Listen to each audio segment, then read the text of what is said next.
어, 지난 시간 그 하나님을 경외하는 삶이라고 하는 주제를 가지고 한 5번 정도 말씀을 나누었습니다. 하나님을 경외하는 삶이란 하나님만 경외하는 것이 아니라 내 옆에 있는 사람들도, 그렇죠? 내 옆에 있는 이웃들도 내 몸과 같이, 내 자신과 같이 사랑하는 것. 이것이 율법의 근본이고 핵심이라고 하는 것을 우리가 나누었습니다.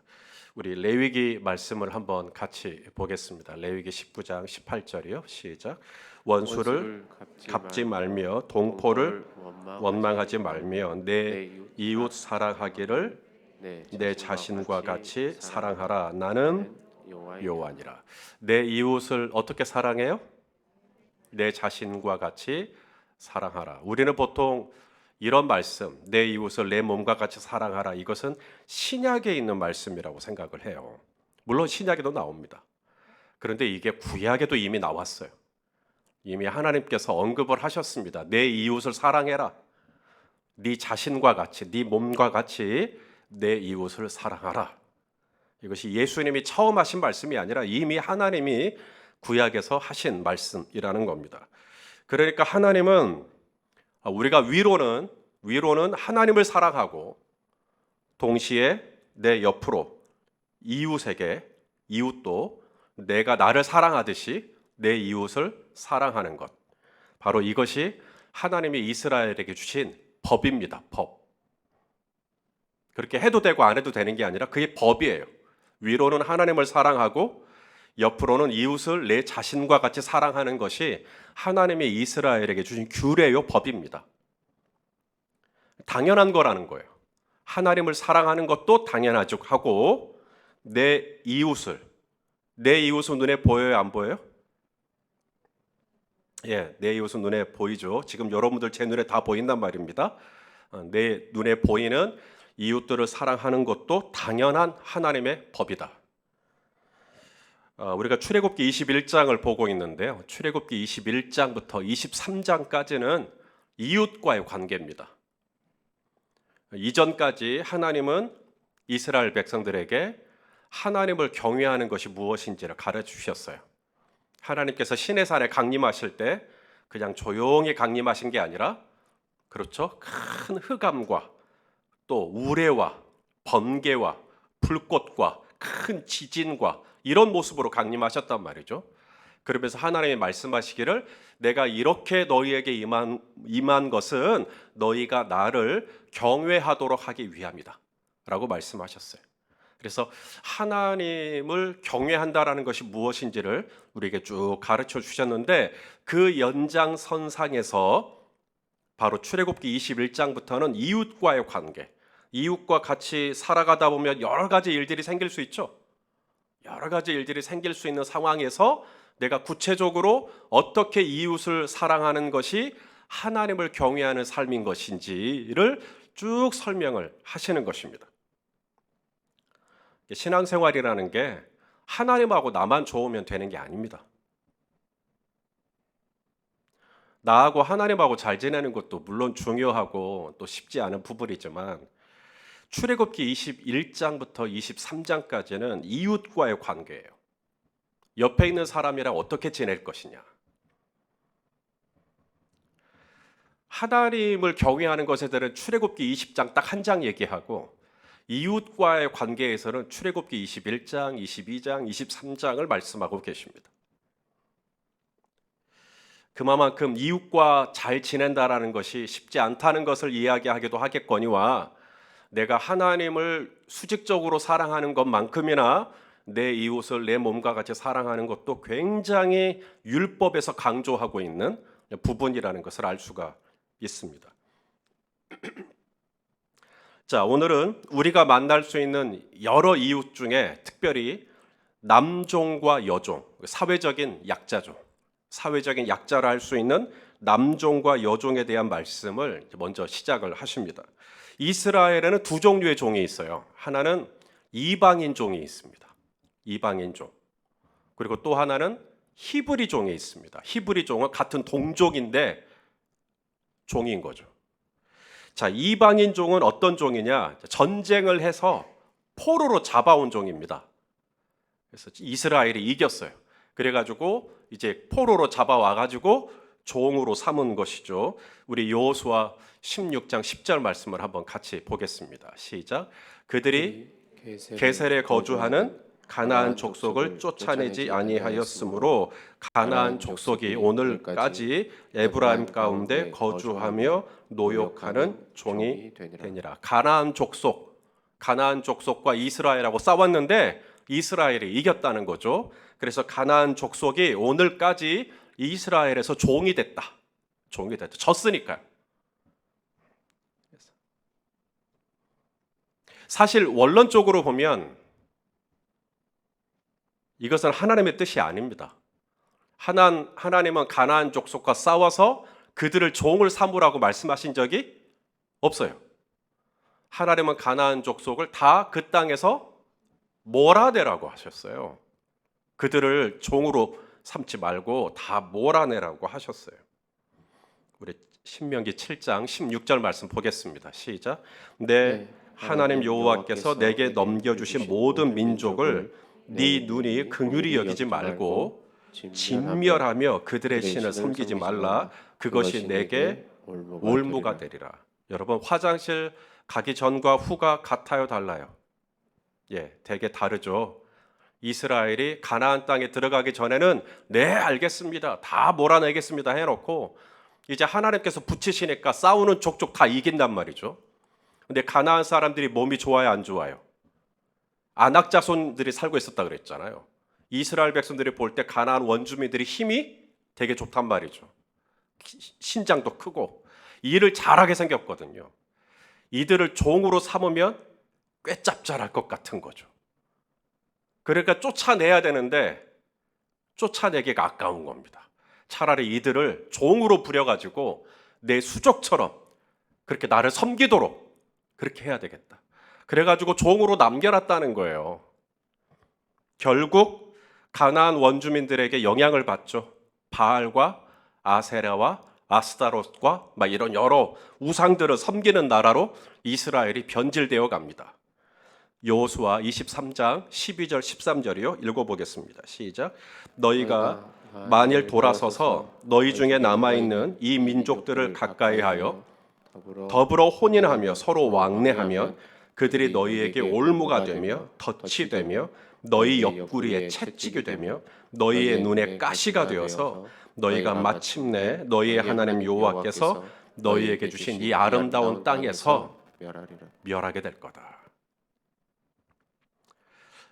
자, 이스라엘에게 두 종류의 종이 있어요. 하나는 이방인 종이 있습니다. 전쟁을 해가지고 포로로 잡아온 이제 이방인 종이죠. 또 하나의 종이 있는데 바로 히브리 종입니다. 오늘 본문에 나오는 히브리 종. 같은 동족이에요. 그런데 종이 되는 겁니다. 엊그저께까지만 해도 김신의 아들, 엊그저께까지만 해도 박신의 딸. 그런데 오늘부터는 내 집의 종이 되는 겁니다. 어떤 경우일까? 어떤 경우에 같은 동족인데 종이 되는 걸까? 세 가지가 있습니다. 공통 분모는 다 돈 때문이에요. 세 가지가 있는데 첫째는 돈이 없어요. 빌렸어요. 돈을 빚을 졌어요. 근데 빚을 졌으면 빚을 갚아야죠. 근데 빚을 갚을 능력이 안 되는 겁니다. 그때 종이 되는 겁니다. 그 사람 집에 가서. 내가 돈은 없으니까, 내가 그래도 몸은 있으니까 내가 이 몸으로 당신 집에 가서 나무도 하고 밭도 갈고 잔일도 하고 종이 되는 겁니다. 그런데 내가 몸이 좋을 수도 있지만 안 좋을 수도 있죠. 그럴 때는 어떻게 해야 돼요? 그럴 때는 내 아들이 종이 되는 겁니다. 혹은 내 딸이 종이 되는 거죠. 그래서 몸으로 빚을 때우는 겁니다. 몸으로 빚을 갚는 거죠. 또 다른 경우에 종이 되는데요. 역시나 이것도 돈이지만 배상입니다. 배상. 자, 우리 김신의 아들이 운전을 배웠어요. 차를 가지고 운전을 하는데 미숙합니다.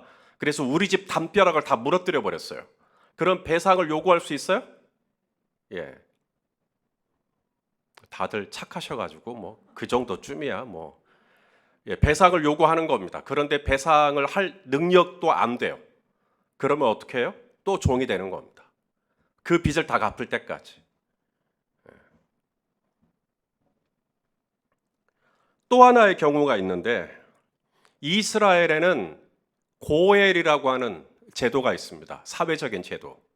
이 고엘이라는 뜻이 뭐냐면 대신해서 갚아준다는 뜻이에요. 누가 갚아주냐면 친족이 갚아주는 겁니다. 내 여동생이 빚을 졌다 그러면 오빠인 제가 갚아주는 거죠. 그게 고엘이에요. 룻 아시죠? 구약의 룻. 예. 이 룻이 시어머니 나오미와 함께 베들레헴에 올 때 빈손이었죠. 아무것도 가진 게 없었습니다. 그때 나오미의 기업을 회복시켜준 친족이 있죠. 누구죠? 보아스. 예. 이 보아스가 한 게 바로 고엘입니다. 보아스가 바로 내 친족 엘리멜렉의 아내인 나오미가 빈손으로 모압에서 베들레헴으로 왔다고 하니 내가 그 기업을 회복시켜 주겠다. 방법이 뭐냐면 그 며느리 룻과 결혼을 하는 것이죠. 그렇게 해서 대신 갚아준다, 대신 물려준다라고 해서 이게 고엘입니다. 그러니까 내가 빚을 져서 이제 종이 돼야 돼요. 그때 내 친족이 있는 겁니다. 내 누님이든지 내 남동생이든지 내 형이든지 아니면 내 친척이든지 누군가가 대신 갚아주면 문제가 없죠. 그런데 내가 종이 될 수 있는 위기가 되었는데 내 친족이 고엘의 의무를 다하겠다. 형님, 제가 고엘할게요. 그렇게 해서 형님의 빚을 내가 다 갚아줬다. 그러면 이제 종이 안 되는 거죠. 그런데 이제 친족도 없고 갚아줄 수 있는 친족도 없고 친족이 있긴 있어요. 근데 친족이 또 어려워요. 형편이. 그래서 친족이 고엘의 의무를 다할 수가 없는 혹은 있는데도 안 하는 경우가 있겠죠. 이럴 때 종이 되는 겁니다. 그러니까 이렇게 종이 되든 저렇게 종이 되든 다 돈 때문이에요. 이런 사람들, 이런 히브리 종들, 가난해서 능력이 안 돼서 그래서 우리 집에 종으로 들어와서 살 수밖에 없는 이 히브리 종들을 학대하지 말라는 거예요. 이들에게 함부로 하지 말라는 거예요. 이들이 돈이 없다고, 이들이 능력이 없다고, 이들이 약하다고 괄시하지 말라는 거예요. 자, 오늘 보면 1절과 2절 말씀을 같이 읽겠습니다. 시작.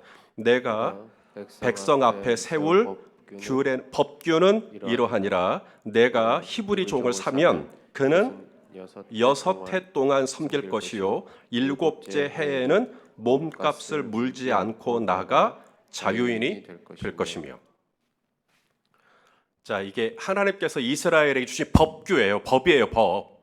그런데 첫 법부터 이방 나라, 세상 나라에서는 상상도 할 수 없는 얘기를 꺼내십니다. 세상에서는 한 번 종이면 언제까지 종이에요? 영원히 종이죠. 한 번 노예가 되면 영원히 노예가 되는 겁니다. 이게 이방 나라의 계산이에요. 그런데 하나님은요, 이스라엘 백성들에게 지금 이스라엘 백성들이 가나안 땅을 지금 지나가고 있어요. 아직 가나안 땅에 정착한 것도 아니고 가나안 땅을 지나고 있는데 지금 시내산입니다. 그러다 하나님께서 미리 법을 주시는 거죠. 너희는 다른 나라들하고 달라야 된다는 거예요. 너희는 제사장 나라니까. 너희는 하나님을 섬기는 나라니까. 하나님을 섬기는 백성이니까 너희는 달라야 되는데 그게 뭐냐면 혹 히브리 종 경제적인 문제 때문에 누군가를 종으로 삼아야 한다면 6년 동안만 너를 섬기게 하고 7년째가 되면 안식년이죠. 7년째가 되면 그를 무조건 풀어줘라. 한 번 종이 영원한 종이 아니라 6년밖에는 그분이 6년만 우리 집에 와서 몸값을 지불하면 돼요. 이게 하나님의 이스라엘에 주신 법입니다. 남종이든 여종이든 6년만 하면 돼요. 그리고 7년째가 되면 다시 부모님 집으로 돌아갈 수가 있어요. 7년이 되었어요. 이제 자유인이 되는 겁니다. 그게 법이니까요. 자, 그런데 여러분 7년이 되지 않았어요. 내가 김신의 집에 종으로 들어간 지 이제 1년밖에 안 지났어요. 아니 2년밖에 안 지났어요. 그런데 자유인이 될 수 있어요. 7년이 다 안 됐는데 어떻게 될 수가 있을까요? 1, 2년밖에 안 지났는데 바로 희년입니다. 희년이 오면 내가 누구 집에 종으로 간 지가 1년이 채 안 됐더라 하더라도 다 풀어집니다.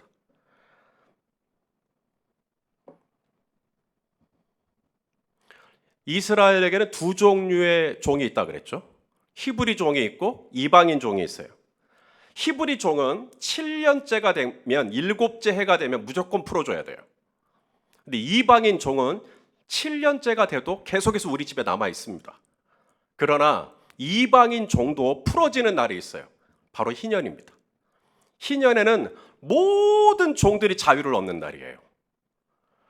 자, 우리 레위기 25장 10절 말씀을 같이 보겠습니다. 시작. 너희는 50년째 해를 거룩하게 하여 그 땅에 있는 모든 주민을 위하여 자유를 공포하라. 이 해는 너희에게 희년이니 너희는 각각 자기의 소유지로 돌아가며 각각 자기의 가족에게로 돌아갈지며. 여기 보니까 50년째 해입니다. 50년째 해.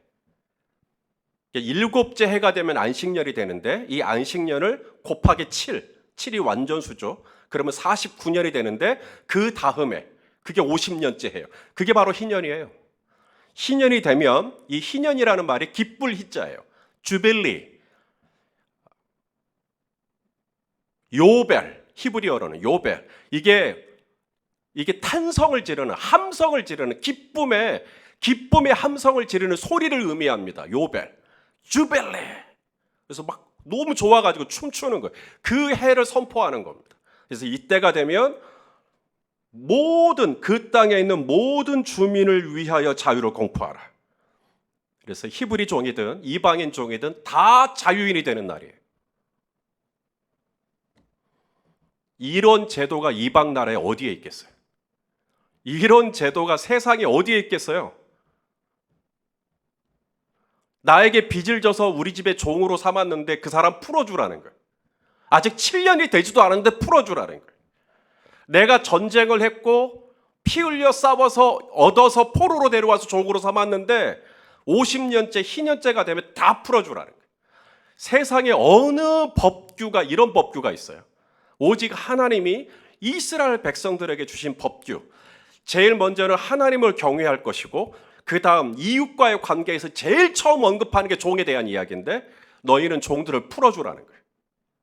히브리 종도 풀어주고 이방인 종도 풀어주고. 여기서 우리가 알 수 있는 게 있죠. 하나님은 누구든지 우리 중에 누구든지 누군가를 종으로 삼는 삶이 아니라 언제든지 우리가 그 누군가를 풀어주는 삶을 살기를 원하신다는 겁니다. 세상은 안 풀어줘요. 세상은 묻기만 하지. 그런데 우리 예수 믿는 사람들은 풀어주라. 너희는 풀어줘라. 너희가 땅에서 묶으면 하늘에서도 묶을 것이고 우리가 땅에서 그다음 뭐예요? 풀어주면 하늘에서도 풀리리라. 그러니까 묶어주고 그게 끝이 아니에요. 너희가 하늘에서 땅에서 매면 그게 1절이자 끝절이 아니라 매는 건 1절이고 반드시 끝이 뭐로 가야 돼요? 풀어주는 거. 땅에서 풀어주면 하늘에서도 풀어준다. 여러분, 매는 게 쉬울까요? 풀어주는 게 쉬울까요? 우리 조소국 장로님, 매는 게 쉬워요? 풀어주는 게 쉬워요? 매는 게 쉽죠. 매는 건 순식간에 매버립니다. 묶어버리잖아요. 내가 먼저 조소국 장로님 하고 인사를 했어. 근데 조소국 장로님이 나를 본체만 차고 지나가 버린 거예요. 그러면 저는 바로 조소국 장로를 묶어버리죠. 무슨 말인지 알겠어요? 예. 아까 우리 아파트에서 만났잖아요.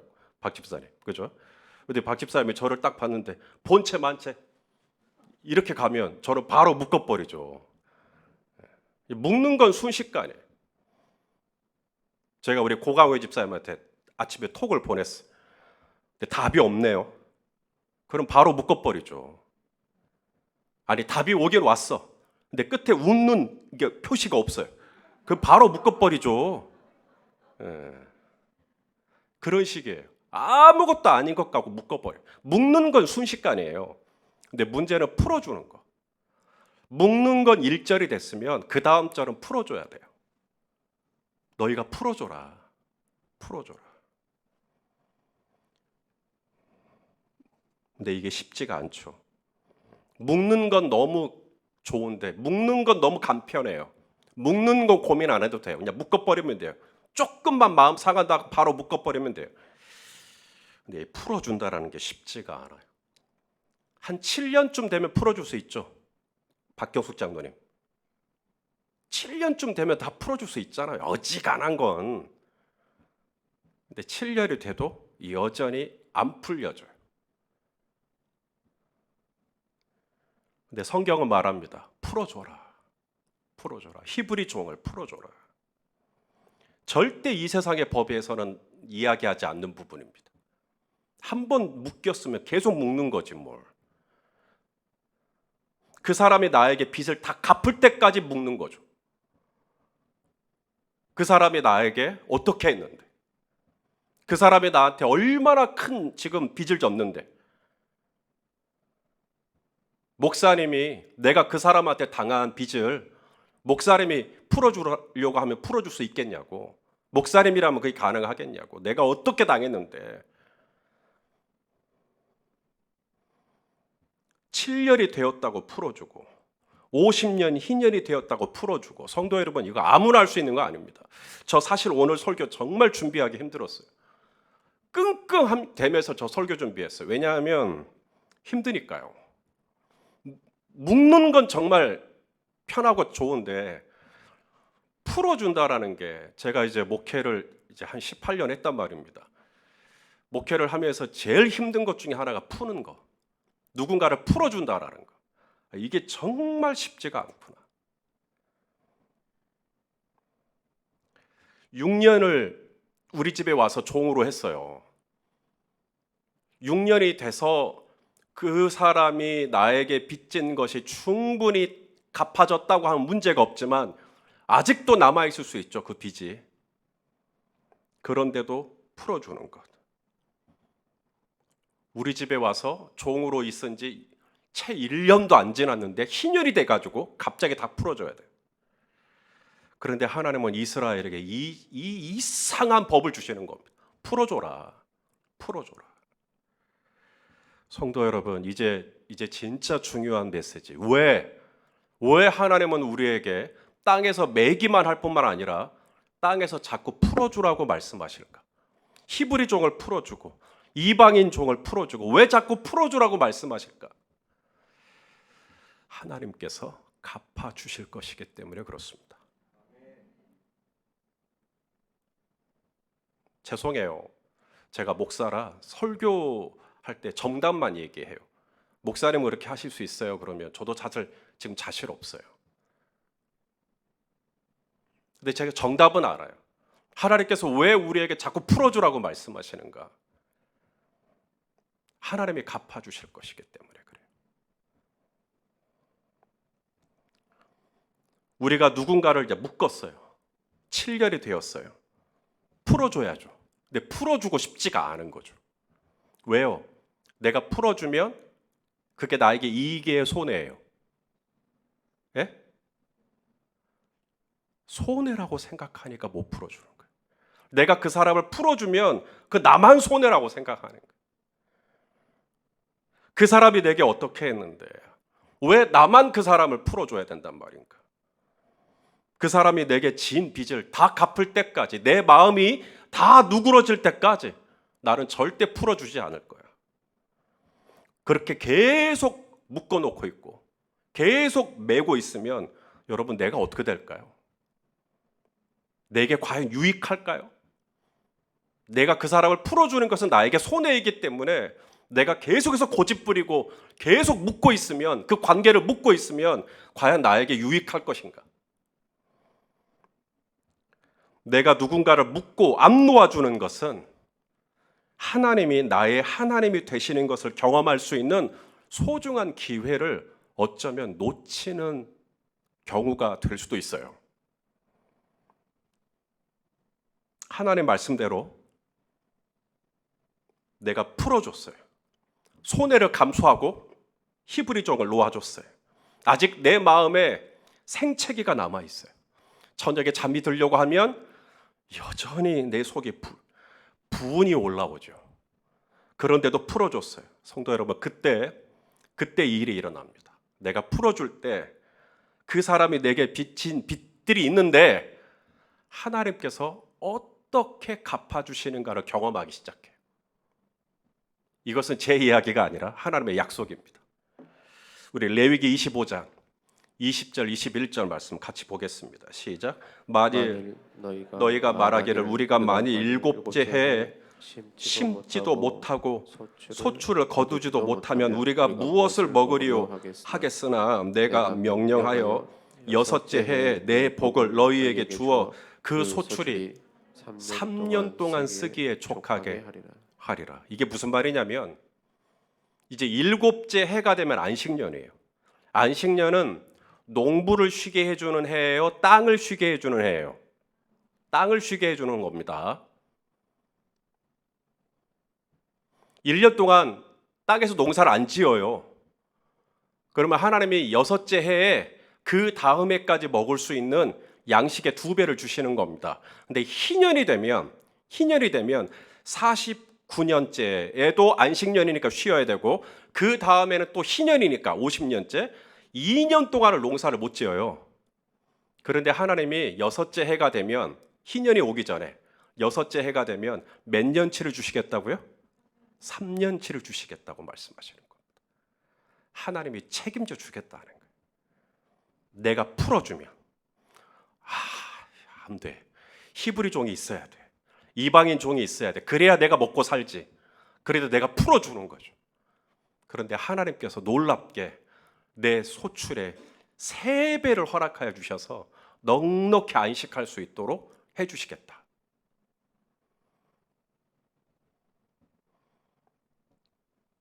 만일 내가 이런 하나님을 신뢰하지 못하고 일곱째 해가 되었는데도 여전히 내가 묻고 있는 거죠. 히브리 종을 묻고 있고 이방인 종을 묻고 있고, 왜냐하면 이들이 일을 해서 빚을 갚아야 된다고 생각하는 거죠. 그래서 안식년이 되었는데도 안식하지 못하고 희년이 되었는데도 희년을 누리지 못하고 남들은 주빌레 하면서 신이 나서 그 안식의 해를 완전히 누리고 있는데 나는 못 누리고 있는 거죠. 계속 묵고 있는 것이죠. 그렇게 되면 하나님이 내 밭에서 소출이 3배나 나게 할 수 있는 기회를 놓쳐버리게 되는 겁니다. 사람이 살다 보면 좋은 일만 어찌 있겠어요. 해만 계속 내리쬐면 사막이 돼버리죠. 때로는 비가 오죠. 불가항력적인 안 좋은 일들이 일어나기도 합니다. 심지어 누군가의 종이 되기도 하죠. 히브리 종이든 이방인 종이든 그때 하나님이 이스라엘 백성들에게 제일 먼저 주신 법규 중에 하나가 뭐냐면 종들을 때가 되면, 지금은 묶을 수 있지만 때가 되면 풀어줘라. 때가 되면 풀어줘라. 이것이 오늘 저녁에 저와 여러분에게 주시는 말씀입니다. 우리가 땅에서 묶기만 하면 안 된다는 거예요. 마음이 또 어떻게 꼬여가지고 또 계속 묶기만 하면 안 되고 때가 되면 일곱째 해가 되면 풀어주어라. 여러분, 성경은 우리가 화를 낼 수 있다고 말합니다. 다만 화를 낼 수 있지만 언제 이 화를 풀라고, 언제까지 이 화를 풀라고 말씀하시죠? 해지기 전까지. 아시죠? 우리 에베소서 4장 26절 읽어보겠습니다. 시작. 분을 내어도 죄를 짓지 말며 해가 지도록 분을 품지 말고. 분을 낸다. 분을 낸다. 이게 묶는 거예요? 풀어주는 거예요? 예, 묶는 거죠. 분이 나는 건 묶어버리는 겁니다. 그런데 이걸 언제까지 풀어주라는 거예요? 해지기 전까지. 그러므로 이게 성숙이라는 겁니다. 성숙은 내가 누군가를 묶는 속도가 성숙이 아닙니다. 내가 그 사람을 풀어주는 속도가 성숙이에요. 예전에는 50년 걸렸어요. 희년이 되어야 풀어줬어요. 그런데 이제는 49년째 풀어주는 거예요. 그 다음에 48년. 그래서 이번에는 여섯째 해가 되었을 때, 다섯 번째 해가 되었을 때, 첫 일곱째 해가 되었을 때 그때 풀어주는 거예요. 그런데 이제는 1년도 안 걸려요. 이제는 11달 정도 되면, 10달 정도 되면, 석 달 정도 되면, 2달 정도 되면 풀어주는 거예요. 이제는 한 달도 안 걸려요. 일주일만 지나면 풀어지는 거예요. 일주일이 아니죠. 하루면 풀어지는 거예요. 아니요, 하루도 아니에요. 이제는 해지기 전까지 내 마음이 풀어지는 거예요. 아니, 이제는 내가 방금 묶었는데 5분 뒤에 풀어주는 거예요. 그게 성숙이에요. 내가 묶은 건 순식간이지만 예수 그리스도 안에서 내가 얼마만큼이나 빨리 풀어줄 수 있느냐가 성숙을 결정해요. 그런데 오늘 하나님께서 이스라엘 백성들에게 너희가 풀어주라고 말씀하십니다. 히브리 종이 되었으면 히브리 종도 풀어주고, 이방인 종이 있으면 이방인 종도 풀어주고, 오늘 내가 분이 나면 해 지기 전까지 풀어주라고, 용서해 주라고. 예, 오늘 별로 은혜가 안 되는 말씀이라는 거 저도 알아요. 이런 설교는 저도 힘들어요. 연립배대교회를 개척하고 한 5년이 지났을 때 지금의 이 건물을 지었어요. 한 교회 안수 집사님이 이 교회를 설계하셨어요. 그리고 건축하셨어요. 저희가 계약을 했죠. 계약금도 드리고 매달 1억씩 드렸어요. 그렇게 공사가 진행이 되는가 싶었는데 갑자기 법원으로부터 공사 중지 명령이라고 떨어졌어요. 왜 공사 중지 명령이 왔나 하고 문서를 열어보니까 이 공사를 시공하는 회사가 단 한 번도 저희 교회로부터 돈을 받지 못했다는 이유였어요. 우리는 그 집사님께 계속 드렸는데, 알고 보니 그 집사님이 시공사에다가 단 한 푼도 돈을 입금을 하지 않았던 겁니다. 이것을 소위 사기라고 하죠. 벌써 몇 억을 드렸는데 시공사에는 단 한 푼도 가지 않았고, 그래서 이제 성도님들이 아름아름해서 그 집사님을 고소하기로 했습니다. 그래서 저에게 이제 모든 그 증거 자료들을 다 가지고 오셨어요. 그리고 이제 목사님이 이제 최종적으로 허락하시면 법원에 변호사도 다 있으니까 이제 그렇게 해서 그분을 고소로 진행하면 된다라는 것이었어요. 근데 꼭 그런 마지막 결정은 담임 목사가 해야 되거든요. 그래서 기도원에 갔습니다. 그리고 기도를 했습니다. 그리고 고소하지 않기로 했습니다. 그리고 그분을 만났어요. 그래서 그분이 마지막까지 책임지고 끝까지 하기로 저한테 약속을 하셨습니다. 물론 구두로요. 그리고 그분은 그 약속을 한 달 만에 깨버리셨죠. 그래서 결국은 그분이 어느 정도까지 하고 그 다음에 관계를 정리했습니다. 그리고 새로운 시공사를 다시 선정을 해서 나머지 공사를 진행을 했죠. 제가 왜 그분을 고소하지 않고 용서했을까? 그리고 그 일을 하는데 제 딴에는 그게 얼마나 힘든 일인지 음식이 넘어가지 않으니까 금식을 하면서 하나님 앞에 매달렸어요. 그리고 마침내 그분을 관계를 정리하는 거로 하고, 뭐 용서를 했는지를 잘 모르겠어요. 관계를 정리하는 것으로 하고 고소하지 않기로 하고, 그분은 그 이후로도 계속해서 다른 공사들을 하고 있는 거로 제가 알고는 있는데 뭐 잘 모르겠어요. 아무쪼록. 근데 하나님께서 갚아주시기 시작하셨습니다. 저희 교회 공동체가 그 일로 인하여 한 사람도 흔들리질 않았어요. 누군가를 원망하고 누군가를 비난하려고 하면 건축위원장도 있었고 건축위원회도 있었고 뭐 저도 있었고요.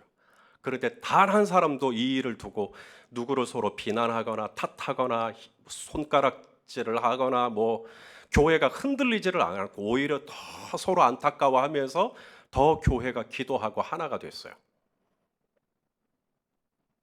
그리고 하나님께서 갚아주신 게 지금의 이 모습이에요.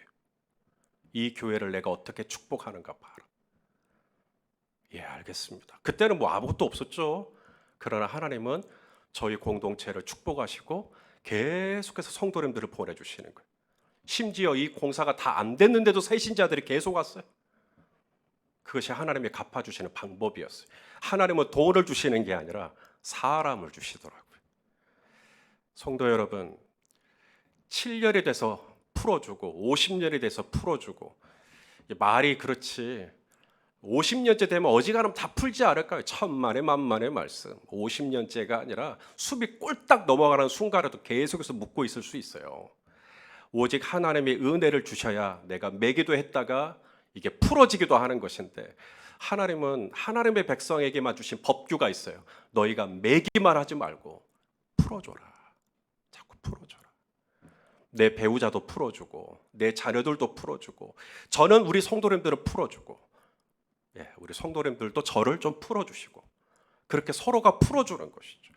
꽁하니 묻고만 있는 게 아니라 빨리빨리 해지기 전에 풀어주고 또 풀어주고 그렇게 해서 하나님이 어떻게 내 소출을 갚으시고 하나님께서 어떻게 내 삶을 축복하시는지 살아가시는 성도 여러분, 하나님이 나의 하나님이시고 하나님께서 이 안식하는 어떻게 나를 안식하게 하시는지를 물질적으로 영적으로 너무나 정확하게 경험을 해서 하나님께서 풀어주라 하실 때 저와 여러분에게 이 풀어줄 수 있는 마음이 생길 수 있는 은혜가 있기를 주님의 이름으로 간절히 소망합니다. 인력으로 안 돼요. 절대 안 됩니다. 때로는 그것 때문에 시급을 전폐해야 될지도 모르겠어요. 그럴지라도 하나님이 우리에게 은혜를 주시면 우리 용서할 수 있는 마음, 하나님이 풀어주고 싶은 마음을 우리에게 허락하시고 풀어주면 손해 같지만 하나님은 다 갚아주신다라는 것을 우리 성도님들도 기억하시고 우리 예수 그리스도 안에서 매는 것만 잘하는 게 아니라 매는 것 세상 사람도 잘해요. 매는 것만 잘하는 게 아니라 우리 예수 믿는 사람들은 풀어주는 것도 잘하는 그런 은혜가 우리 공동체에 함께 하시기를 예수 그리스도 이름으로 축원합니다. 기도하겠습니다. 존귀하신 아버지 하나님, 이 공동체를 붙잡아 주시고 오늘까지 인도해 주시는 우리 아버지 하나님 은혜에 진심으로 감사합니다. 너희가 땅에서 매기만 잘하는 것이 아니라 때가 되면 히브리 정도 풀어주고 이방인 정도 풀어주라고 하셨사오니 주여 내 옆에 있는 사람들 하나님 그들을 내가 종으로만 삼는 것이 아니라 때가 되면 해지기 전까지 풀어줄 수 있는 그런 은혜가 있을 수 있도록 오 아버지 하나님 은혜를 베풀어 주시옵소서. 예수님의 이름으로 기도하옵나이다. 아멘.